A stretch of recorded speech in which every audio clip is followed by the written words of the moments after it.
ونستغفره ونعوذ بالله من شرور أنفسنا ومن سيئات أعمالنا من يهده الله فلا مضل له ومن يضلل فلا هادي له وأشهد أن لا إله إلا الله وحده لا شريك له وأشهد أن محمدا عبده ورسوله الذي أرسله بالحق بشيرا ونذيرا وداعيا إلى الله بإذنه وسراجا منيرا أما بعد فأعوذ بالله من الشيطان الرجيم يا أيها الذين آمنوا اتقوا الله حق تقاته ولا تموتن إلا وأنتم مسلمون يا أيها الناس اتقوا ربكم الذي خلقكم من نفس واحدة وخلق منها زوجها وبث منهما رجالا كثيرا ونساء واتقوا الله الذي تساءلون به والأرحام إن الله كان عليكم رقيبا يا أيها الذين آمنوا اتقوا الله وقولوا قولا سديدا يصلح لكم أعمالكم ويغفر لكم ذنوبكم ومن يطع الله ورسوله فقد فاز فوزا عظيما أما بعد فإن خير الحديث كتاب الله وخير الهدي هدي محمد صلى الله عليه وسلم وشر الأمور محدثاتها وكل محدثة بدعة وكل بدعة ضلالة وكل ضلالة في النار أعوذ بالله من الشيطان الرجيم بسم الله الرحمن الرحيم وما تفعلوا من خير فإن الله به عليم الحمد لله যাবতীয় প্রশংসা গুণগান তারিফ সে মহান রব্বুল আলামিনের জন্য যে আল্লাহ সুবহানাহু ওয়া তাআলা আমাদেরকে দীর্ঘ এক সপ্তাহ পরে সুস্থ অবস্থায় জুমার মসজিদে আসার তৌফিক দান করেছেন সে মহান রব্বুল আলামিনের শুকরিয়া আদায় করে সকলে বলি আলহামদুলিল্লাহ। দরুদ সালাম বর্ষিত হোক আমাদের মনোরতার ভক্তির দূত সাইয়্যিদুল মুরসালিন খাতামুন নবিয়্যিন নবিয়িনা মুহাম্মদুর রাসূলুল্লাহ সাল্লাল্লাহু আলাইহি ওয়াসাল্লামের প্রতি আল্লাহুম্মা সাল্লি আলাইহি আল্লাহুম্মা বারিক আলাইহি। সম্মানিত মুসলিম একরাম, আজকে আমাদের জুমার আলোচ্য বিষয় ইসলামে নেক আমলের দরজা অসংখ্য। এই বিষয়কে কেন্দ্র করে আমরা কোরআন এবং হাদিস থেকে আপনাদের সামনে আলোচনাটি পেশ করার চেষ্টা করব ইনশাআল্লাহ। ওমা তৌফিক ইল্লা বিল্লাহ আলাইহি তাওয়াক্কালতু ওয়া ইলাইহি উনীব। বক্তব্যের শেষে আমরা নিসফে শাবান নিয়ে দুইটি হাদিস পেশ করার চেষ্টা করব ইনশাআল্লাহ। এই সংক্ষিপ্ত সময়ে বিষয়টি আপনাদের সামনে উপস্থাপন করার ইচ্ছে করে সে আমরা তৌফিক দান করব আল্লাহুম্মা আমিন।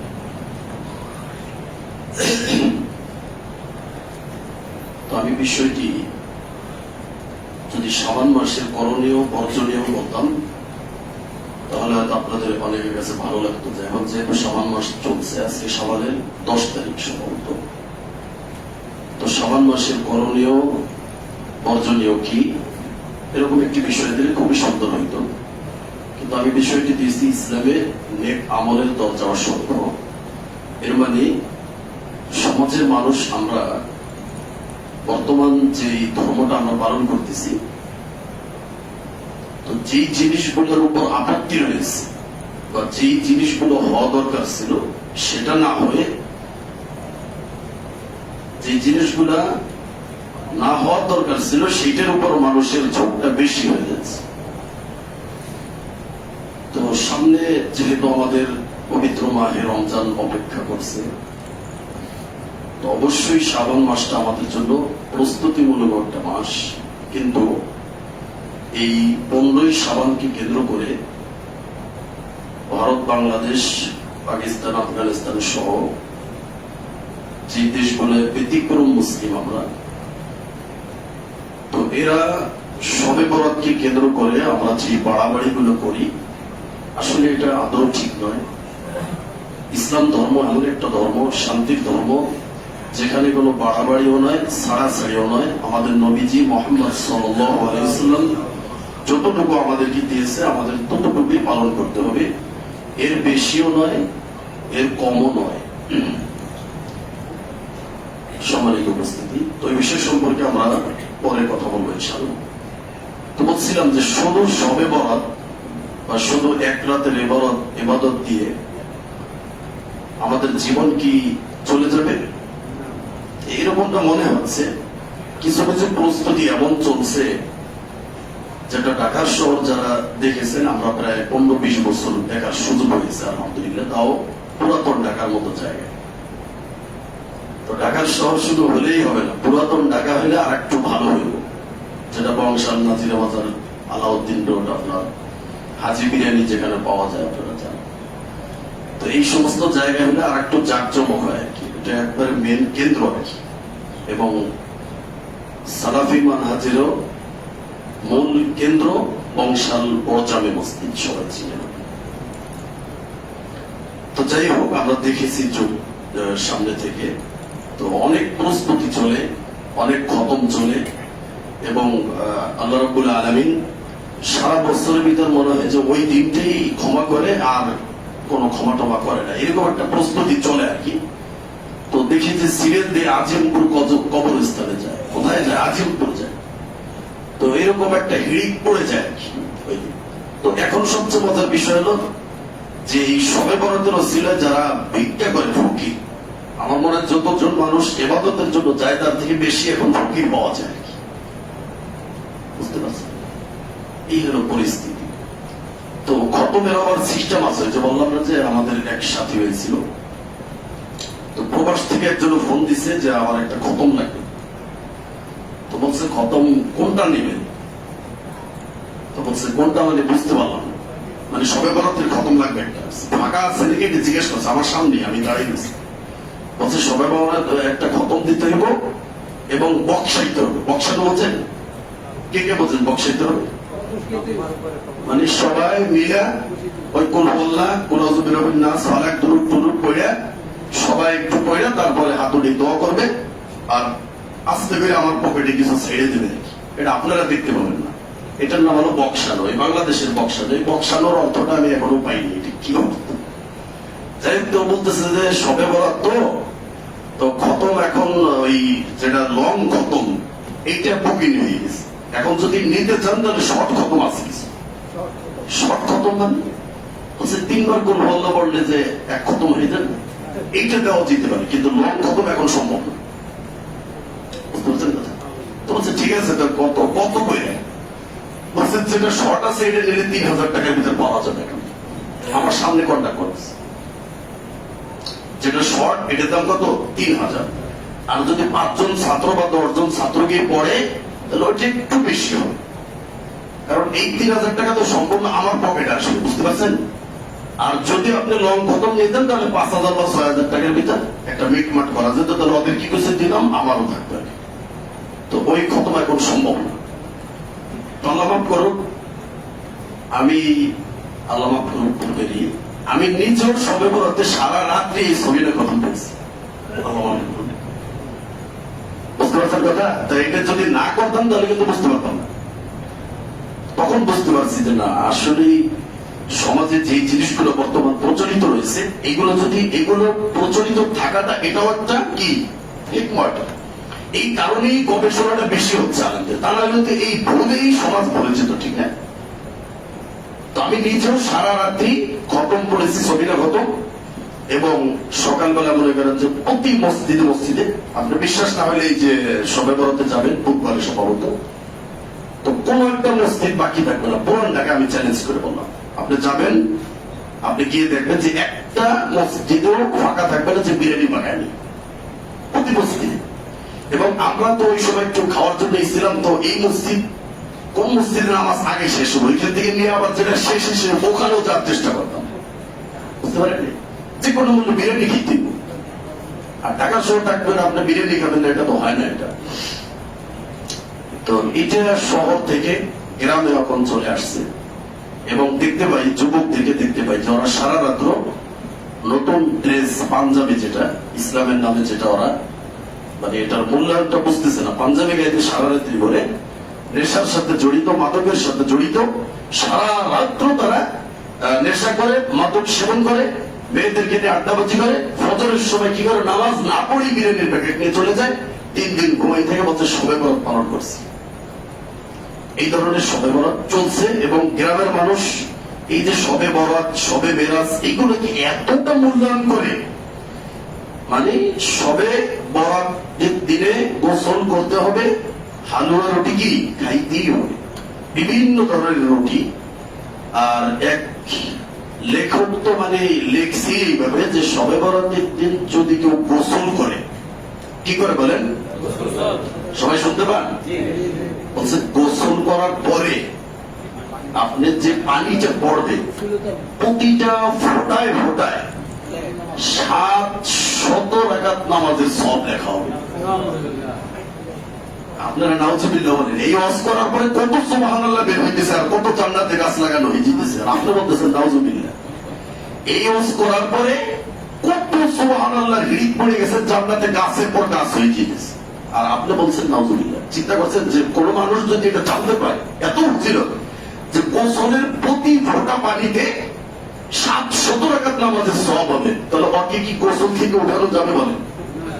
ও তো সারাদিন গোসলই করবে। তো গোসল করে এই যে ঠান্ডাটা লাগবে, 4-5 দিন জ্বরে শুয়ে থাকবে, তারপরে ফরজ নামাজ কাজা হয়ে যাবে। ফরজ কাজা হোক, আগে গোসল করে শবে বরাতের গোসলের ফজিলত থেকে বঞ্চিত হয়ে যাবে ইসলামে। এটা আপনারাও বুঝেন, সাধারণ মানুষ এটা ইসলামী ছাড়া কিছু না, এটা হইতে পারে না, সম্ভব না। একটা গোসলে যদি এত নেকি দেওয়া হতো, তাহলে সে ব্যক্তি সারাদিন ওই অপেক্ষা থাকতো কবে শবে বরাত আসলে, কবে এই গোসল করবো। এই বিষয়ে আরো চমৎকার মজার একটা হাদিস আছে, তো যেহেতু বলতেছে বলি এটা, তো বনি ইসরাইলের একটা ঘটনা। হযরত ঈসা আলাইহিস সালাম উনি একবার ঘুরতে ঘুরতে একটা পাহাড়ের উপর উঠছে, অনেক উঁচু পাহাড়। পাহাড়ের উপর ওঠার পরে একটা পাথর দেখতে পেয়েছে, সাদা পাথর। কি পাথর? সাদা পাথর দেখতে পেয়েছে। তো পাথরটা দেখে চতুর্পাশ দিকে ঘুরতেছে, এই আসতে ধরে গেছে পাথর। তো এই সময় আবার আল্লাহ ওহী করেছে, বলছে ঈসা আলাইহিস সালাম আপনি পাথর দেখে আসতে ধরে গেছেন, আরো কিছু দেখতে চান? তো জি বলতেই মনে করেন পাথর 2 বার হয়ে গেছে। তো পাথরের ভিতরে দেখতেছে খুব বিশাল বড় একজন আল্লাহর ওলি দাঁড়িয়ে আছে, হাতে একটা লাঠি, সবুজ রঙের একটা লাঠি, সামনে একটা আঙ্গুর গাছ। তো দরবেশ বলতেছে যে আমি এইটা আমার খাবার, এই আঙ্গুরটা আমার কি খাবার, এটা আমি প্রতিদিন খাই। তো ঈসা আলাইহিস সালামের আশ্চর্য এটা দেখে ঈসা আলাইহিস সালাম একটু আশ্চর্য শুনে আরো আশ্চর্য হয়ে গেছে, বললো যে এই পৃথিবীতে আসমানের নিচে জমিনের উপরে তোমার থেকে উত্তম মানুষ মনে আল্লাহর সৃষ্টি করেন। এটা ঈসা আলাইহিস সালাম মনে মনে বলতেছে। তো বলছে যে বুজুর্গ, তুমি এই পাথরের ভিতর কয়শো বছর আল্লাহর ইবাদত বন্দী করার সুযোগ পেয়েছো? আমি গল্প বলতেছি, কিতাবের নাম বলবো, আপনারা বের করে দেখবেন, সমস্যা নেই। তো আমি মুখস্থ করছি তো এই জন্য বলতেছি। তো বলছেন 400 বছর। কয়শো বছর? 400 বছর এখানে ইবাদত করছে। আল্লাহু আকবার, কত বিশাল বড় ইবাদত করছে। তো এই 400 বছর ইবাদত করে আজকে এখানে তিনি এই অবস্থান করছে। এরপরে বললো যে ওনার থেকে পৃথিবীতে আর শ্রেষ্ঠ মানুষ নেই।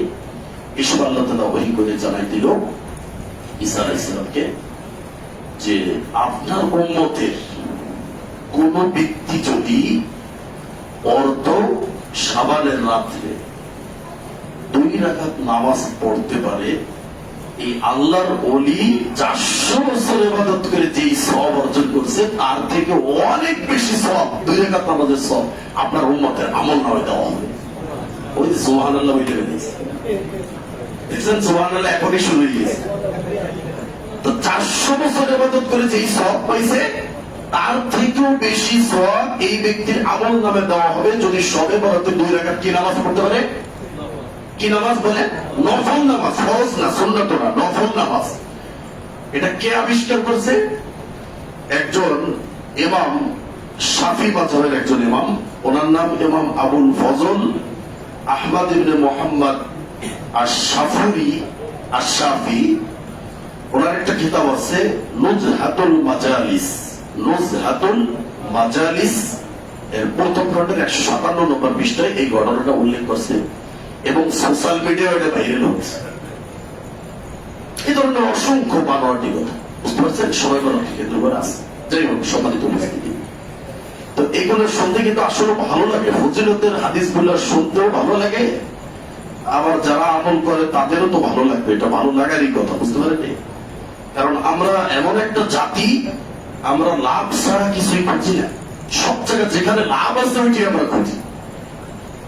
তো আসল এই যে বানোয়াট, জাল, জয়ীব, দুর্বল হাদিস বা যেটা রাসূলকে কষ্ট দেওয়া হয়, এই ধরনের ফজিলত যদি আসমানের নিচে আর জমিনের উপরে সব ভরপুর করে নেকি দেওয়া হয়, যেটা আল্লাহর নবীকে কষ্ট দেওয়া হয়, সেটা একজন ইমানদার মুসলিম তাওহীদপন্থী মানে কোন মুসল্লি সেটা মেনে নিতে পারে বলেন? এর থেকে আরো যদি বেশি সওয়াব দেওয়া হয়, ওইটা পালন না করলে তার থেকে আরো বেশি সওয়াব আপনাকে দেওয়া হবে। এটাই ইসলাম, এটাই একজন মুমিনের পরিচয়, এটাই উম্মতে মুহাম্মদ। কিন্তু আমরা ওই সওয়াবের লোভে পড়ে কিছু বাহ্যিক সওয়াব দেখাচ্ছে, এভাবে মনে করেন যে তারা এটা গ্রহণ করে দিয়েছে। যাই হোক, আল্লাহ আমাদেরকে হেদায়েত দান করুন। তো বলছিলাম, এই শবে বরাত ছাড়া কি নেক কাজ নাই? দেখেন, আজকে যে হাদিসগুলো আপনার সাথে বলবো, আপনি হাদিসগুলো একটু মানে বোঝার চেষ্টা করেন যে কি হাদিসগুলো আল্লাহ নবী বলছেন বা ইসলামটা কিরকম। এই হাদিসগুলো সাধারণত আমাদের সামনে আসে না বেশি, এই জন্য এই হাদিসগুলো আমাদের শোনানো হয় না, কারণ এগুলো শুনাইলে তো ফজিলত বন্ধ হয়ে যাবে, ব্যবসা বন্ধ হয়ে যাবে। এই জন্য এত সুন্দর চমৎকার, এত নেকির, কত নেকির হাদিস রয়েছে, আপনি এই হাদিসগুলো একটু শুনলে বুঝতে পারবেন। তো কোরআনের একটা আয়াত আল্লাহ রাব্বুল আলামিন বলছেন, ওয়া তাফআলু মিন খায়রিন ফাইন্নাল্লাহা বিহি আলিম। তুমি যেই কাজটাই করো সব জানে কে? আল্লাহ। আমি একটা কাজ করবো, আমি গোপনে গিয়ে ইবাদত করবো, রাতে তাহাজ্জুদ করবো না, দান করবো, কি করবো, আল্লাহ বলেই দিয়েছে যেই কোনো কল্যাণকর কাজ, ভালো কাজ সব জানে কে? তোমার মালিক। অতএব কে দেখলো, কে জানলো, কে কি করলো, এটা আমার দেখার বিষয় না, এটাই ইখলাস।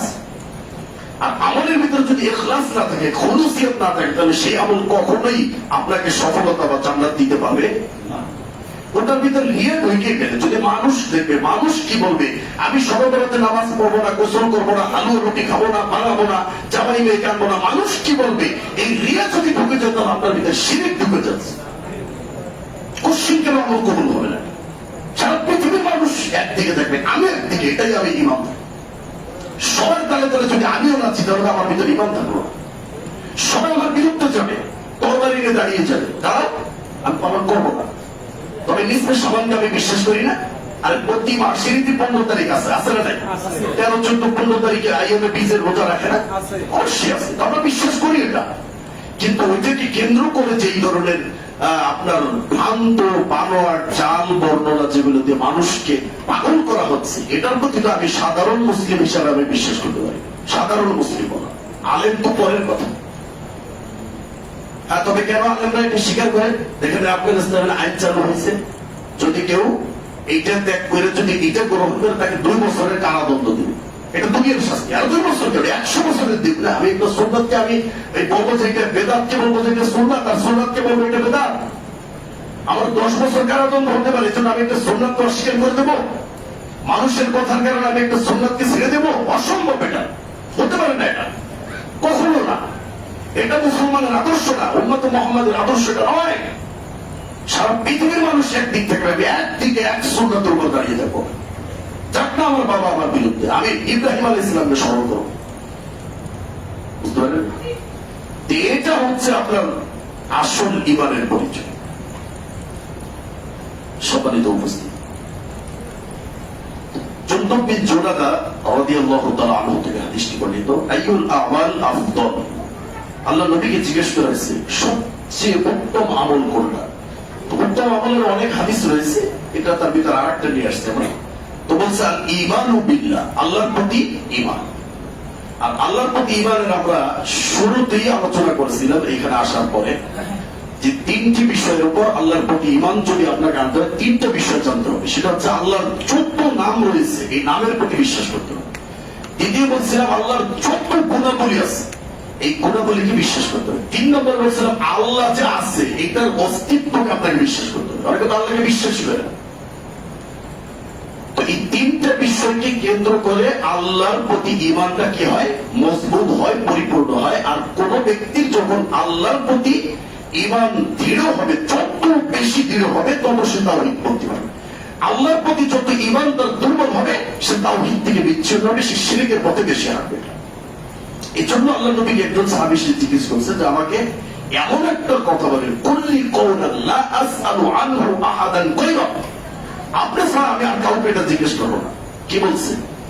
আমানতু বিল্লাহ সুম্মা ইসতাকিম, বলছে তুমি আল্লাহর প্রতি ঈমান আনো, এটার উপর তুমি অটল থাকো, যথেষ্ট, আর কিছু দরকার নেই। আল্লাহর প্রতি ঈমান কত শক্তিশালী চিন্তা করছেন। আল্লাহর প্রতি ঈমান যদি আপনার মজবুত হয়, আপনি কোশ্চিন কেন কোনো মাজার বা কোনো তাবিজ ব্যবহার করতে পারবেন না। কোন কুসংস্কৃতি, কোন অশুভ লক্ষণ আপনার কাছে আশ্রয় পাবে না। আর আল্লাহর প্রতি ঈমানটা যত দুর্বল হবে, তত আপনার ভিতর শয়তান, শিরিক, বেদাত, কুসংস্কৃতি, তাবিজ, কবজ, মাদুলি যা কিছু আছে সবকিছু আপনার ভিতরে ঢুকিয়ে দেবে। কারণ আপনার প্রতি আল্লাহর ঈমান কি কম, এটাই বাস্তব। সম্মানিত উপস্থিতি, তো বলছে ওয়াল জিহাদু ফি সাবিলি, আরেকটা বলছে আল্লাহর পথে জিহাদ। তো সাহাবী বলছে যে ফাইন লাম আফআল, যদি আমি এটা না করতে পারি, তো তুঈনু সালিহান, একজন মানুষ কাজ করতেছে, তুমি তার কাজে সহযোগিতা করবে। মানে নেকির কাজগুলো কি কি আপনি বুঝতে পারবেন যে কত সূক্ষ্ম বিষয় আমাদের প্রতিনিয়ত হচ্ছে, কিন্তু এটা যে নেকি, এটা যে একটা সৎকার সমান সওয়াব, এটা আমার আমল নামা ভারী হচ্ছে আমি বুঝতে পারতেছি না। আমি শুধু মসজিদে সবে বরাদ্দ কবে আসবে, আর গোসলটা কবে করতে পারবো, আর পানির ফোঁটা কতটুকু পড়ে, এটা আমাকে গণে করে রাখতে হবে। তাহলে ওই অত রাকাত নামাজের সওয়াব আমার আমল নামে জমা হবে। কিন্তু সওয়াবের পরিমাপ আল্লাহ কিভাবে দিয়ে দিয়েছে দেখেন ইসলামে। তারপর বলছে একজন লোক কাজ করতেছে, তুমি তাকে সহযোগিতা করতে পারো, এটা তোমার সওয়াব হবে, এটা ইসলাম, তোমার নেকি হবে। আও তাসনাউ লিআখরিকা, বলছে তোমার কেউ কাজ জানে না, তাকে তুমি একটা কাজ শিখিয়ে দেবে। একজন ব্যক্তি কাজ করতে পারে না, বোঝে না সেই কাজটা, তাকে তুমি কাজ শিখিয়ে দেবে, এটার ভিতরে ইসলাম আপনার জন্য নেকি রেখেছে। শুধু সবে বরাত কেন আমি করতে হবে? ইসলামের নেকির পথ অসংখ্য রয়েছে, আপনি জানেন না তাই। আজকে শুনেন কতগুলো হাদিস আপনার সামনে উপস্থাপন করে, হাদিসগুলো কত সূক্ষ্ম গভীর, এই হাদিসগুলো আমাদের সামনে নিয়ে আসবে না, বলছি না, নিয়ে আসলে সমস্যা আছে। এরপরে বলছে যে যদি এটাও আমি না পাই, কাউকে সহযোগিতা করবো পাইলাম না, বা কাউকে কাজ শিখাবো এরকম ব্যক্তিও পাইলাম না, বা আমি এটার প্রতি দুর্বল হয়ে গেলাম, আমি পারলাম না, আমি অক্ষম, আল্লাহ নবী বলছেন তাকুফু শাররাকা আনিন নাস, মানুষকে ক্ষতি করা থেকে বিরত থাকো।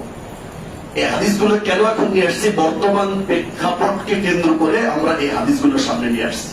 মানবতা কোথায়? ইসলাম যে মানবতার ধর্ম, ইসলাম যে সামনের ধর্ম, সেই ধর্ম আজকে কোথায়? ধর্ম চলে যাক, ইসলাম চলে যাক, আল্লাহ পরে, নবী রাসূল পরে, সবকিছু পরে, আগে আমাকে কি লাগবে? ক্ষমতা লাগবে, সামনে আমাকে দাঁড়াইতে হবে, নেতৃত্ব আমাকে দিতে হবে। আমি যে নেতৃত্বের আসরে উঠবো, ওঠার পরে আমি কি একদিনও বেঁচে থাকবো, এটার গ্যারান্টি আছে? আছে বলেন? সেই ক্ষমতা কার কাছে? তো সবকিছু যাবো তার কাছে। ওই যে বললাম আল্লাহর প্রতি ঈমানের ত্রুটি, দুর্বলতা ঈমান। যদি আল্লাহর প্রতি তাওয়াক্কুল, ইয়াকিন, ঈমান যদি পরিপূর্ণ থাকে, তাহলে সেই ব্যক্তি পৃথিবীর কাউকে কোনো ভয় করে।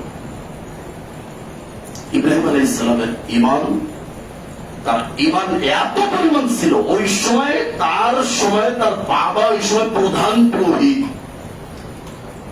তার এলাকার সব মুশরিক বেঈমান, তাদের চোখের দিকে তাকানোর কথা বলার মতো সাহস নেই। সেই সময় একটা বাচ্চা মানুষ সবকিছু ছেড়ে ওদের মুখে লাথি মেরে মূর্তি ভেঙে গুলি গুলি করে তারপর ইসলামের জন্য বাড়ি ছেড়ে চলে আসছে। আসলে কাকে সন্তুষ্ট করার জন্য? আল্লাহ। এটাই তো ইমান। ঢাকা যখন ছিলাম আমি, তখন এক মুসল্লির সাথে কথা হইল। 30 বছর হবে সেই ছেলেটার বয়স। আপনাদের শরীয়তপুরে বাড়ি ছেলেটার। এর বাবা মাজার পূজারী, মাও মাজার পূজারী। ছেলেকে শুধু সহি আকীদা মানার কারণে, আমি সহি আকীদা আমি বলি না, আমি বলি সঠিক ইসলাম, মানে ইসলামটা যখন জানছে, ইসলামটা যেদিন জানছে, ইসলাম জানতে বুঝতে পারেন, মানে নবী সাল্লাল্লাহু আলাইহি ওয়াসাল্লাম কিভাবে সালাত পড়ছে, কিভাবে কি করছে, এগুলো যখন জানছে তখন তাকে বাড়ি থেকে বের করে দিয়েছে। ডোমপ্লেস বাড়ি। এই শরীয়তপুর আপনার এই যে সুপার সার্ভিস, এই বাসের মালিকানার সাথে বাপ জড়িত আছে। বাড়ি থেকে বের করে দিয়েছে। কেন সে এই আসলটা জানলো?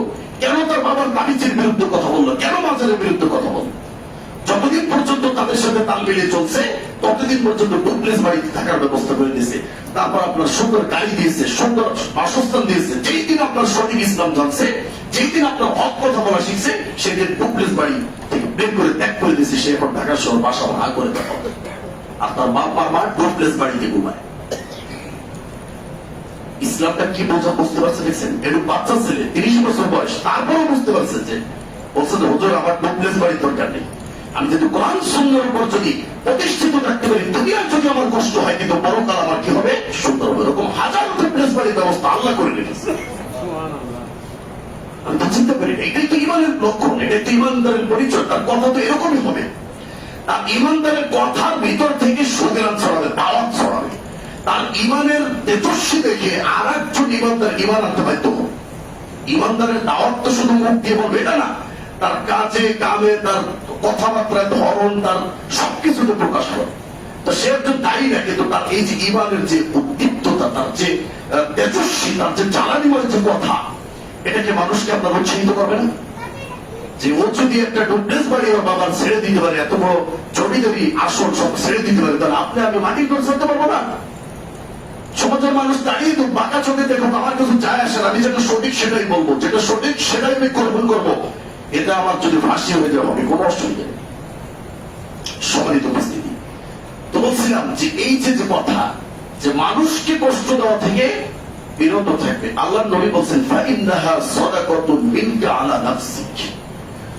তোমার নিজের পক্ষ থেকে যদি তুমি মানুষকে কষ্ট দেওয়া থেকে বিরত থাকতে পারো, এটা তোমার পক্ষ থেকে তোমার জন্য একটা সদকার সওয়াব লেখা হবে তোমার।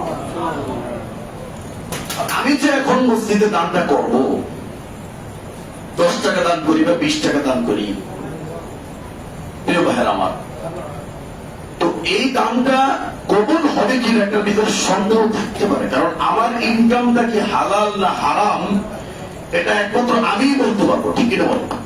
আমি 10 টাকা মসজিদে দিলাম বা এতিমখানায় দিলাম, সে দানটা কবুল হতেও পারে, নাও হতে পারে। কিন্তু যখনই আমি একজন মানুষকে কষ্ট দেওয়া থেকে বিরত থাকবো, সৎকার সব সাথে সাথে লেখা হবে। এটা লেখার জন্য হালাল না হারাম এটা দেখা হবে না। সামনে আমার খারাপ কাজ বেঁধেছে, আমি সেই কাজ করি নাই, যেই কাজ করলে মানুষ কষ্ট পাবে সেই কাজ আমি করি নাই, এতটুকু ত্যাগ স্বীকার করতে পারাই আপনার একটা সৎকার সব হয়ে গেছে। কোনো ইনকাম করতে হবে না, হালাল হারাম দেখতে হবে না, ওজু গোসল করতে হবে না, মক্কায় যেতে হবে না, মসজিদে যেতে হবে না। যখনই আপনার সামনে এই পরিস্থিতির শিকার হবে, তখনই আপনি নেকি লিখে নিতে পারবেন। এজন্য সবাই বলতের গোসল লাগবে না, নামাজের জন্য অর্জন করতে হবে না, মসজিদও লাগবে না। তার মানে ইসলাম আপনাকে বাথরুমে ঢুকবেন, আপনি বাথরুমে ঢোকার সময় দোয়া করবেন। যত সময় পর্যন্ত একজন ইমানদার বাথরুম করবে, অত সময় পর্যন্ত তার সব লেখা হবে। এটা ইসলাম নেই। এই ক্লাস নবীজি নিয়েছেন, নবীজি করিয়েছেন এই ক্লাস। আর এখন আপনার আমার হেডমাস্টার আমাদের স্কুলগুলোতে ক্লাস করায়, সমাজ বিজ্ঞান যিনি ক্লাস নেয়, সমাজ কিভাবে সমাজে চলবে, সমাজটা কিভাবে বুঝেন, এইগুলো সব শিখে ক্লাস শেষ, স্যারকে দেখা গেছে আপনার পেশাবখানায় দাঁড়িয়ে দাঁড়িয়ে পেশাব করতেছে। বুঝতে পারেন কথা?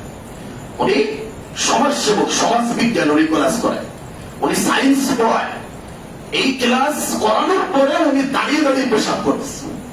যেই টিচার দাঁড়িয়ে পেশাব করে, সেই টিচার ছাত্রকে কি শিক্ষা দেবে? তার কাছ থেকে ভালো কিছু আশা করা যায়? যে শিক্ষক বাম হাতে দাঁড়িয়ে চা খায়, যে শিক্ষকের পায়জামা লুঙ্গি টাকলার নিচে প্যান্ট, সেই শিক্ষক ছাত্রকে ভালো শিক্ষা দিতে পারবে? এর জন্য রসুলের যে মাদ্রাসা, রসুলের যে আদর্শ, রসুলের যে ইসলাম, এটার ভিতরে ঢুকে ডাকায় ঢুকেছে, কিন্তু সে কি হয়ে বেরিয়েছে? আল্লাহ ওলি হয়ে বেরিয়েছে। আর আপনার আমার শিক্ষা কেন্দ্র, আপনার আমার প্রতিষ্ঠানে ভালো মানুষ ঢুকে শয়তান হয়ে বেরোয়। ঠিক এটা বলে,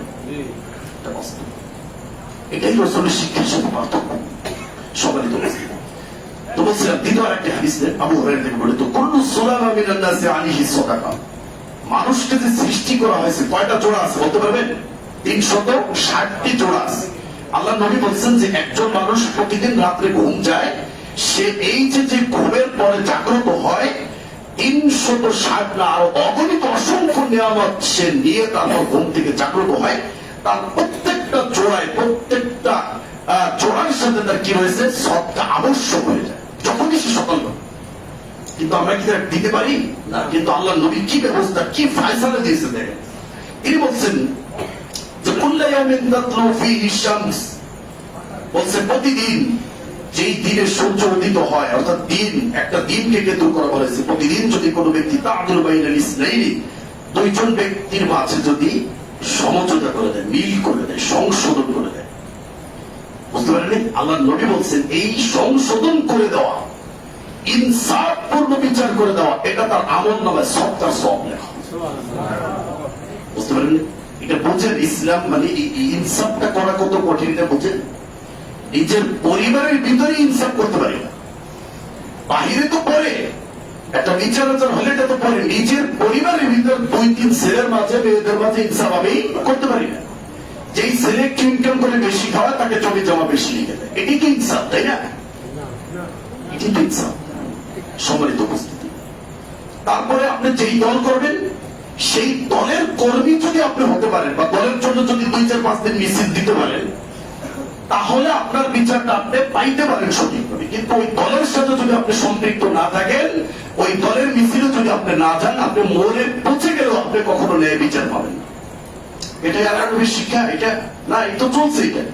কিন্তু ও যদি এই হাদিসটা জানতো যে না, দুইজন ব্যক্তির মাঝে, মুসলিমের মাঝে বা যে কোনো একটা সমস্যার মাঝে যদি আমরা সমঝোতা করে দিই, মিল করে দিই, তাদেরকে সংশোধন করে দিই, এটার ভিতরে আল্লাহ নবী সওয়াবের ব্যবস্থা করে রেখেছে। সওয়াব হবে আমার, তবে সওয়াবের জন্য সে শবে বরাতকে কেন্দ্র করে শুধু দৌড়িত না, আর গোসলের জন্য পাগল হয়ে যেত না, আর শবে বরাতকে কেন্দ্র করে সে দৌড়দৌড়ি করত। সে প্রতিনিয়ত, প্রতি মুহূর্তে সে সওয়াব পেয়ে যাবে, এমন ব্যবস্থা ইসলাম রেখেছে। সম্মানিত উপস্থিতি, এরপর বলছে ওয়াতুঈনুর রাজুল ফি দাব্বাতিহি ফাতাহমিলুহু আলাইহা। বলছে একজন ব্যক্তি রাস্তা দিয়ে যাওয়া দিচ্ছে, এটা আমি দেখছি, এটার বাস্তব জ্বলন্ত উদাহরণ আমি দেখেছি নগদে।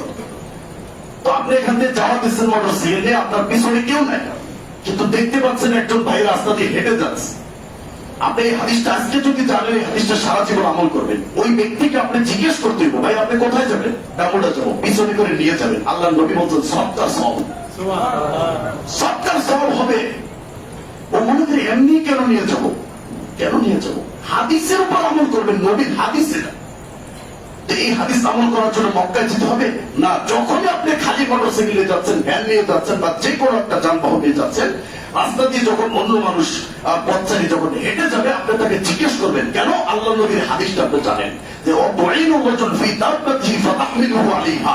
কোন ব্যক্তিকে যদি আপনার যানবাহন বা গাড়িতে যদি আপনি একটু কি দিয়ে দেন, তাকে যদি একটু নিয়ে যান, তাহলে এটা সৎকার সব আল্লাহ নবী ফয়সালা করে রেখেছে। এটার জন্য রুজু করতে হবে না, মসজিদে যেতে হবে না, টুপি মাথায় দিতে হবে না। যখনই এই পরিস্থিতি হবে, আমরা পাবো না ইনশাআল্লাহ। এটা ইসলামের শিক্ষা। এই সওয়াবের জন্য আপনি পাগল হয়ে যান, বুঝেই না সওয়াব কোথায়। তারপর দেখে বলছে আর তাও তারফাউ আলাইহা মাতাআহু। অথবা একজন ব্যক্তি একটা বস্তা নেবে, দাঁড়িয়ে আছে, ধানের বস্তা, কাউকে পাচ্ছে না, আপনি দৌড় দিয়ে গিয়ে মাথায় তুলে দেন। আল্লাহ নবী বলছেন এটার ভিতরে সবটা সওয়াব আমি লিখে দেব। দান করতে হবে না, মক্কা যেতে হবে। কি ইসলাম দেখেন কিভাবে সাজিয়ে রেখেছে। এই সবগুলো আমরা বলি না সমাজে।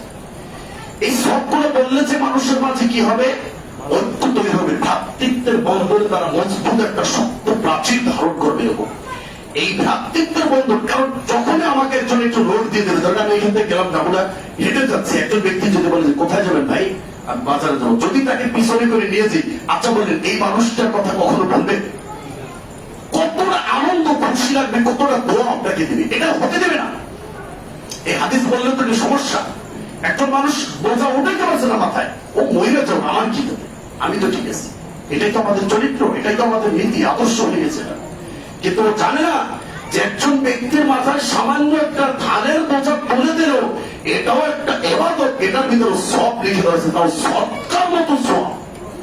যেখানে আল্লাহ নবী বলছেন অন্য হাদিসে যে ওয়ালাও তুমি জাহান্নামের আগুন থেকে বেঁচে থাকো যদিও সামান্য একটা খেজুরের আটি পরিমাণ সৎকার করবে। সৎকার পাওয়ারটা বুঝতে পারছেন? মানে সৎকার দান সৎকার এমন একটা বিষয়, খেজুরের আটি পরিমাণ আপনার একটা দান কোনদিন জমা হয়ে গেছে সৎকার, আল্লাহ নবী বলছেন ওটার মাধ্যমে তুমি জান্নাতে যেতে পারবে জাহান্নামের আগুন থেকে বাঁচতে পারবে। সেই সৎকার সব আপনাকে লিখে দাও। এরপর বলছে কালিমাতু তাইয়্যিবাতু সাদাকা, বলছেন কিছুই পারো না তুমি, কিন্তু মানুষের সাথে একটা ভালো কথা বলো। এই ভালো কথা বলা এটাও একটা সৎকা, সুবহানাল্লাহ, ইবাদত। অথচ কিছু কিছু মানুষ আছে তাদের সাথে ভয়তে কথাও বলা যায় না, তাদের মুখ এতটা পবিত্র, পবিত্র বুঝতে পারছেন, মানে কথা বললে মানে মেশবো আম্বরে ঘেরান বেরো, ভয় লাগে কথা বল, আর ব্যবহার এত কথা আগেই মনে হয়েছে কি যেন সে করে ফেলে। অথচ একটা মশার ভয়তে কোথায় যায়? মশারির ভিতর যায়। উনিও, আপনিও, আমিও, উনিও একই। এই হলো আমাদের চরিত্রটা হয়ে গেছে ভাই, এটা পরিবর্তন করতে হবে। একটা ভালো কথা, সুন্দর কথা, যেই কথায় কষ্ট পাবে না, এই কথাটাও একটা ইবাদত। এটা যদি হাদিস জানা থাকে, তখন আমি যখন দুইজন পরস্পর কথা বলবো, তখন আমার ভিতরে একটা হুঁশ আসবে যে না, আমার কথাটাই যদি মানুষ কষ্ট না পায়, যদি ভালো কথা হয়, উত্তম কথা হয়, এটা একটা ইবাদত। আর ইবাদত যে জিনিসটা মনে করবে, ধরেন আমি যখন নামাজ পড়বো, নামাজের ভিতরে আসছি, এখন কথা বলা যাবে না, ডাইনে তাকান যাবে না, বামে তাকান যাবে না, সুন্দরভাবে, মানে ইবাদত জিনিসটাই তো সুন্দর করে করা, তাই না? তো যখনও জানবে যে না, এই উত্তম কথা বলা, ভালো কথা বলা, এটা একটা ইবাদত, তাও সৎকার সব, তখন সে খারাপ কথা বলতে পারবে। একটু তো চিন্তা করবে যে না, এটা একটা ইবাদত। এই হাদিস করে কেন পিছটা পড়ে থাকবে বলেন? এগুলো মানুষের জানতে হবে না। আমরা ইসলাম যে সাম্যের ধর্ম, ইসলাম যে সমঝোতার ধর্ম, ভ্রাতৃত্বের ধর্ম, আল্লাহ নবী যে চরিত্র আমাদেরকে শিখিয়ে গেছে, সেটা কেন বিলুপ্ত হচ্ছে? আর যেগুলো থেকে নিষেধ করছে সেগুলো কেন সামনে আসতেছে বারবার? এটা তো আসবেই। আসল জিনিস থেকে যদি মানুষকে ধরে রাখি, তাহলে নকলটা তো সামনে চলে আসবে, একটা তো থাকতে হবে সমাজে। সম্মানিত উপস্থিতি, দেখেন আরো কত সুন্দর কথা বলছে আল্লাহ নবী। বলছে ওয়াকুল্লু খুতওয়াতিন তামশিহা ইলা সলাতি, প্রত্যেক ব্যক্তি বাড়ি থেকে প্রত্যেকটা কদমে কদমে হেঁটে হেঁটে মসজিদে আসে, প্রত্যেকটা কদমে কদমে আমি সৎকার সব লিখে দিচ্ছি। বুঝেন হাদিস, বুঝেন এগুলা হাদিস বোঝা যায় কেন? আমি বাড়ি থেকে বের হয়েছি, পা ফেলাচ্ছি, সৎকার সব লেখা হচ্ছে, আবার ওই পা ফেলাচ্ছি, সৎকার সব লেখা হচ্ছে। কি আজব, কি আজব হাদিস গুলো, কি ইসলাম! এটা যখন আপনার ভিতরে আসবে, তখন মসজিদের বাড়িটা যার একটু দূরে, সে মসজিদে আসার পরে তার কাছে কি কষ্ট হবে? আর এখন তো আমরা অজুহাত দিই, বাড়ি মসজিদ থেকে অনেক দূরে, এত দূর যে মসজিদে নামাজ পড়া যায়। তো এই ব্যক্তি যদি হাদিসটা জানতো, যখন খুতওয়াতিন তামশিহা ইলা সলাতি ফাহিয়া সাদাকা, তুমি বাড়ি থেকে যতটা কদম পা বাড়িয়ে তুমি মসজিদ আসবে, প্রত্যেকটা কদমে কদমে তোমার সবটা সব লিখে দেওয়া হচ্ছে।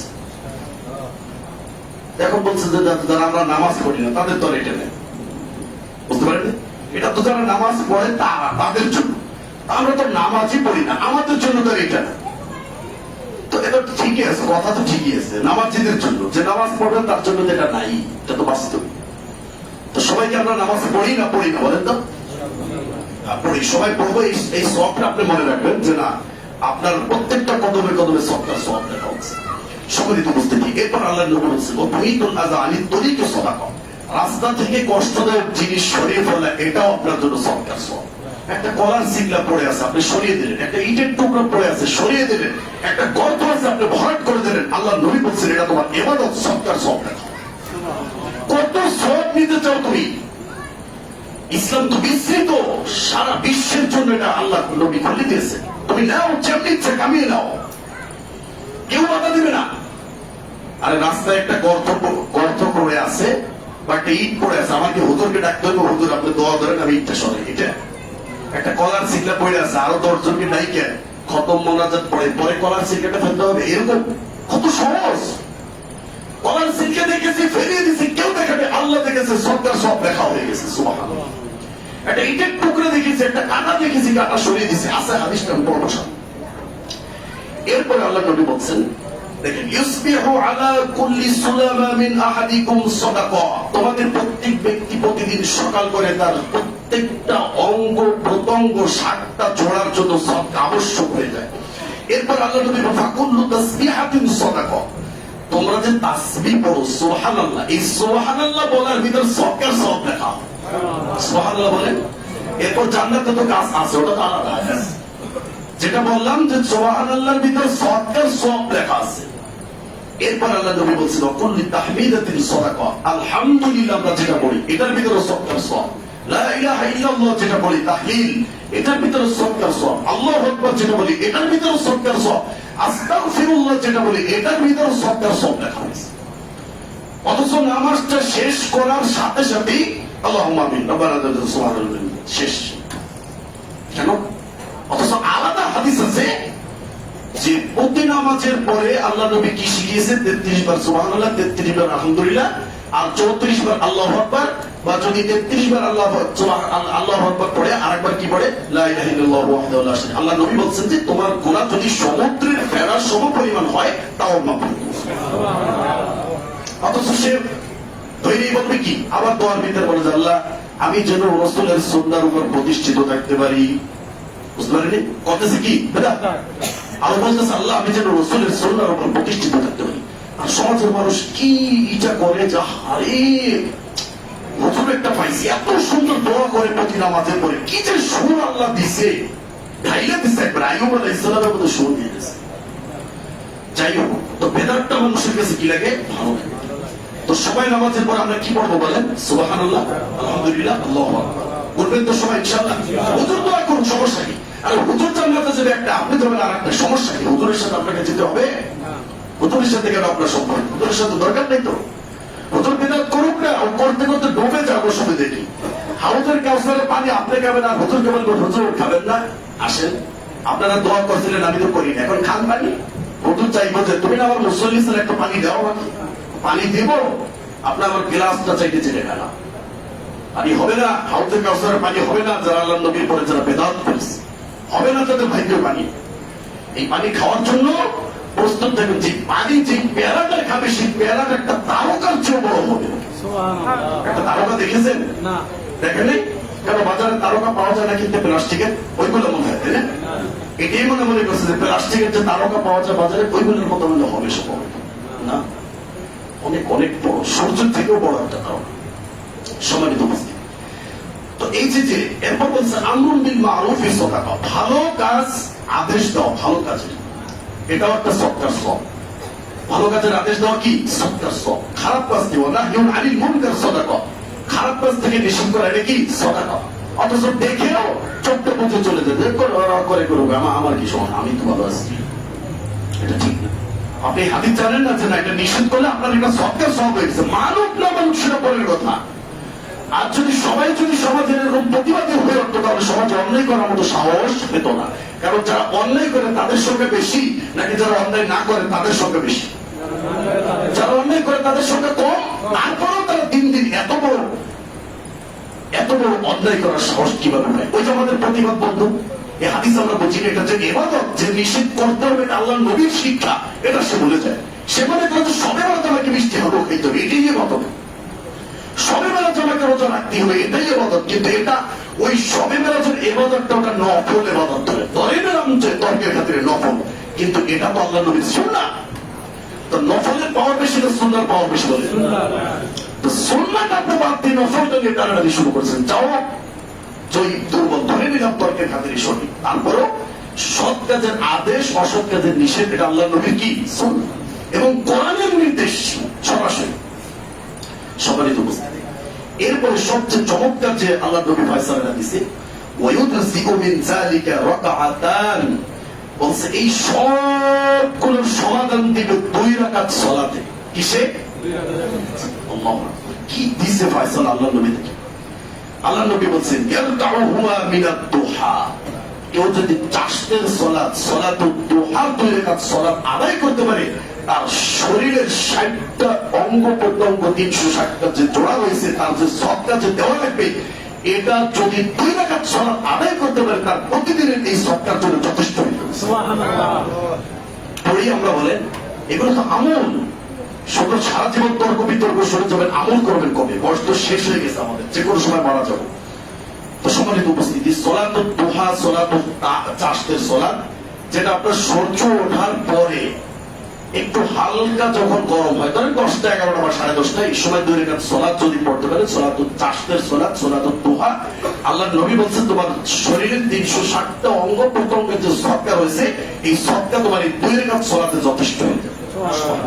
সম্মানিত উপস্থিতি, এরপর বলছে আল্লাহ নবী বলছেন যে তোমরা কোনো ভালো কাজকে তুচ্ছ মনে করো না। এমন কি বলছে, ওয়ালাউ আন তালকা আখাকা বিতলিকিন বিওয়াজহিন তলিকিন, বলছে তুমি তোমার ভাইয়ের সাথে একটা হেসে কথা বলবে, এটার ভিতর আমি নবী সদকার ফয়সাল লিখে দিয়েছি। সুবহানাল্লাহ। বুঝতে পারেন হাদিস বোঝা যায়। অথচ কিছু মানুষ এমন মানে মুখ করে থাকে, ওদেরকে যদি বলা হয় যে জমজমের পানি খাওয়াবো তোকে, তাও হাসবে না। ওকে যদি বলা হয় তোকে 10,000 টাকা দেবো একটু হাস, তাও হাসবে না। মানে ও জন্ম নিয়েছি যে আমি হাসবো না, ও প্রতিজ্ঞা করে বলে যে কি প্রতিজ্ঞা করছে, বা কোনো মাথার থেকে কোনো পীরে বলে দিচ্ছে যে তুই জীবনও হাসবি। বুঝতে পারেন, এরকম একটা মনে মান্যত করছে যে আমি মরে যাবো, বাকি চালান দিলে আমি কি হাসবো না, পৃথিবী উড়ে যাবো, আমার কিছু হবে না, আমি হাসবো না। কিছু মানুষ আছে না এরকম, মুখটা একেবারে কালো মলিন হয়ে থাকে, কেমন যেন দেখতে খুব ভয়ঙ্কর লাগে। অথচ এই ব্যক্তি যদি শোনানো যেত যে ব্যক্তি তুমি একটু হাসো, কারণ হাসিটাও আল্লাহ নবী ইবাদতের ভিতর গণ্য করে দিয়েছেন। তুমি যদি তোমার ভাইয়ের সাথে সুন্দরভাবে হেসে হেসে কথা বলো, এটা তোমার নবী বলেছেন যে তোমার সবটা সব লিখে দেওয়া হবে। এভাবে যদি আল্লাহ নবীর হাদিসগুলো পালন করতো, কোন শত্রুতা থাকতো সমাজে? বলেন, সত্যি কথা বলেন। এই যে একটা সুন্দর ব্যবস্থা আল্লাহ নবীর হাদিসের ভিতর, এগুলো যদি আজকে মানুষ পালন করতো, কোন মানুষের ভিতরে আজকে মারামারি, কাটাকাটি, হানাহানি, কোন বদনাম, গীবত, শিকায়েত কিচ্ছু থাকতো না।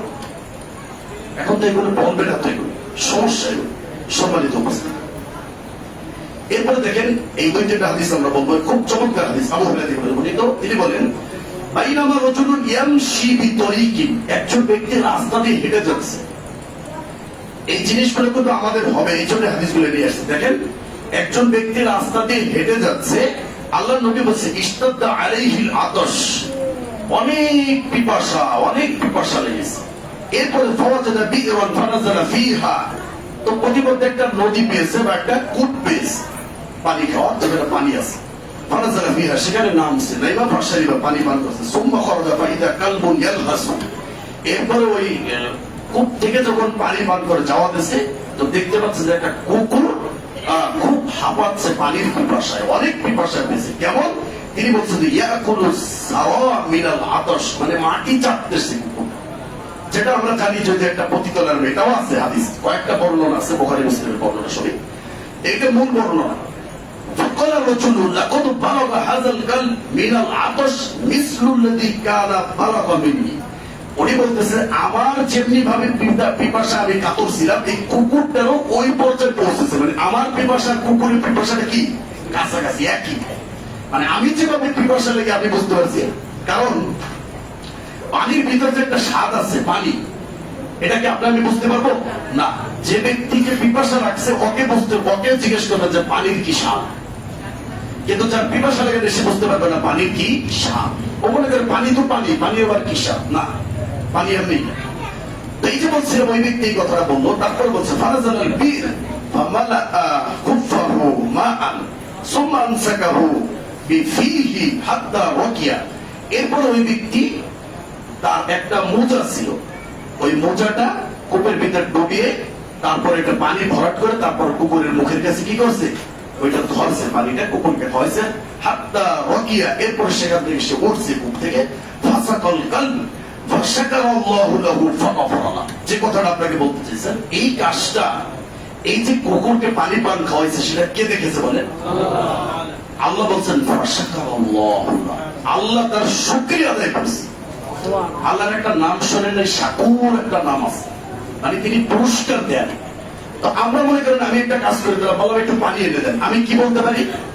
জাযাকাল্লাহ, হায়াকাল্লাহ, বারাকাল্লাহ, আল্লাহ তোমাকে বাঁচিয়ে রাখুক, একটা দোয়া দিলে মানে মানুষের উপকার করলে বা আপনি মানুষের উপর খুশি হয়ে বা কোনো একটা কাজ আপনাকে করে দিল, আমাদের প্রতিদানটা সর্বোচ্চ থ্যাংক ইউ, তাই না, বা শুকরিয়া বা জাযাকাল্লাহ বা মাশাআল্লাহ, হায়াকাল্লাহ, বারাকাল্লাহ।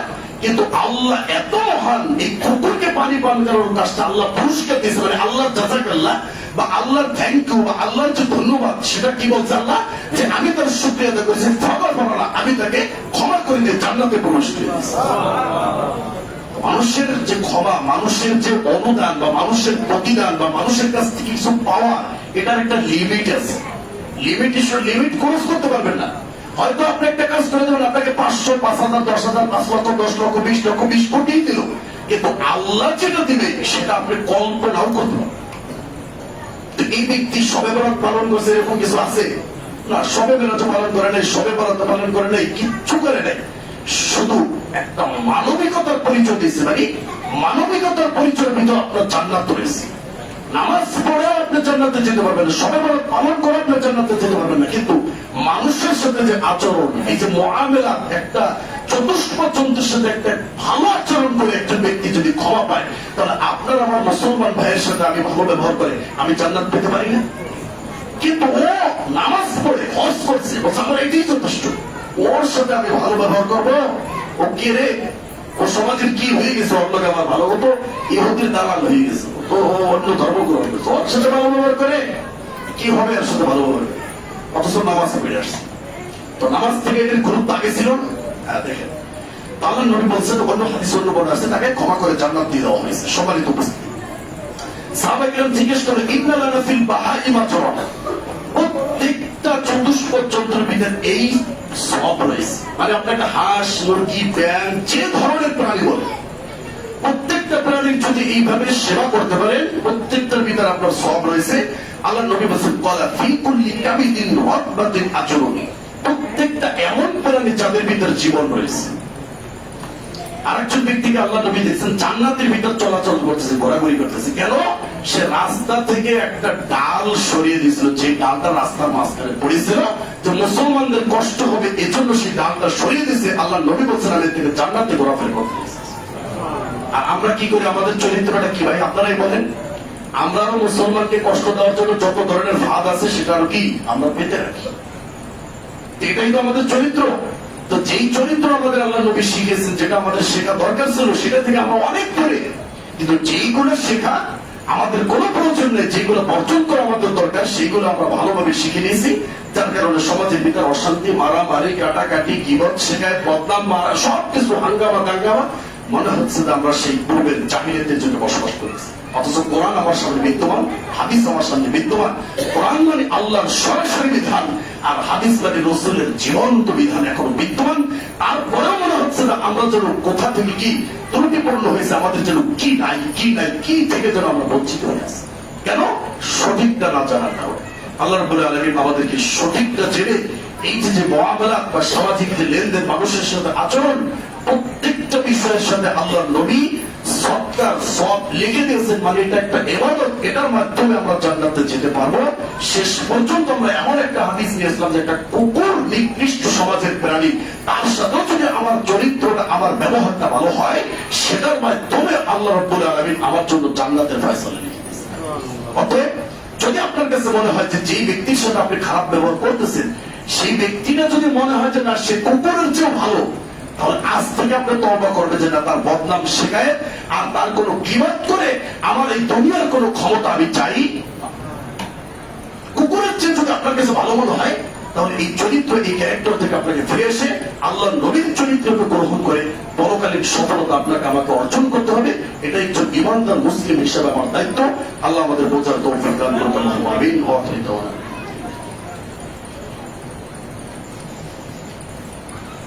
আলহামদুলিল্লাহ।